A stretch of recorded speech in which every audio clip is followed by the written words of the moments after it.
मित्रांनो, स्वागत आहे आपल्या जीटीएस मराठी या युट्यूब चॅनलमध्ये। या व्हिडिओमधून जे शेतकरी बांधवांना पीक विमा योजनेत सहभागी व्हायचंय अशा शेतकरी बांधवांसाठी अत्यंत महत्त्वाची बातमी आहे। तर पीक विमा योजनेत सहभागी होण्यासाठीची जी अंतिम मुदत आहे तर ती अगदी काही दिवसच शिल्लक राहिलेली आहे। 31 जुलै पर्यंत आपल्याला पीक विमा योजनेत हे सहभागी होता येणार आहे।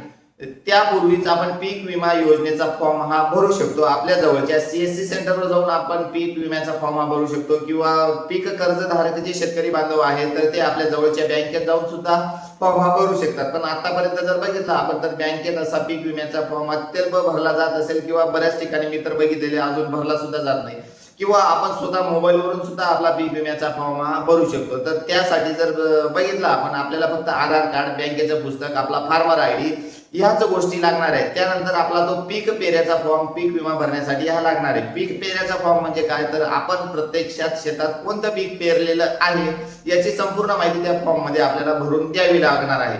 कारण आपण जर बघितलं तर पीक पाहणीच्या आधारावरच हा पीक विमा हा मिळणार आहे। आता आपली पीक पाहणी अद्यापपर्यंत लावलेली नाही तर आपल्याला स्वयं घोषणा पत्राद्वारे त्या ठिकाणी नमूद करावं लागतंय की या आमच्या शेतात या वर्षी आम्ही हे पीक पेरलेलं आहे। जे आपण पीक पेरलेलं आहे आणि ज्याचा आपण पीक विमा उतरवलेला आहे त्याच आधारावर आपल्याला पीक पाहणी सुद्धा लावायची आहे। ही गोष्ट या ठिकाणी शेतकरी बांधवांनी लक्षात घ्यायची। आणि पीक पाहणी संदर्भात याविषयी सुद्धा एक नवीन अपडेट, त्याचा सुद्धा मी एक नवीन व्हिडिओ बनवलेला आहे, तो सुद्धा तुम्ही जीटीएस मराठी या युट्यूब चॅनलवर बघू शकता। या वेळेची पीक पाहणी शेतकरी बांधवांना स्वतः न लावता सहाय्यकामार्फतच लावता येणार आहे। ही सुद्धा महत्त्वपूर्ण अपडेट पीक पाहणी संदर्भात आलेली आहे। तर या व्हिडिओच्या माध्यमातून एकंदरीत मी तुम्हाला एकच सांगू इच्छितो, जे शेतकरी बांधव पीक विमा योजनेत सहभागी होऊ इच्छितात तर ते 31 जुलै पूर्वी आपला फॉर्म आपल्या जवळच्या सीएससी सेंटरवर जाऊन भरून घेऊ शकतात, तरच तुम्हाला पीक विमा योजनेत सहभागी होता येणार आहे। धन्यवाद मित्रांनो।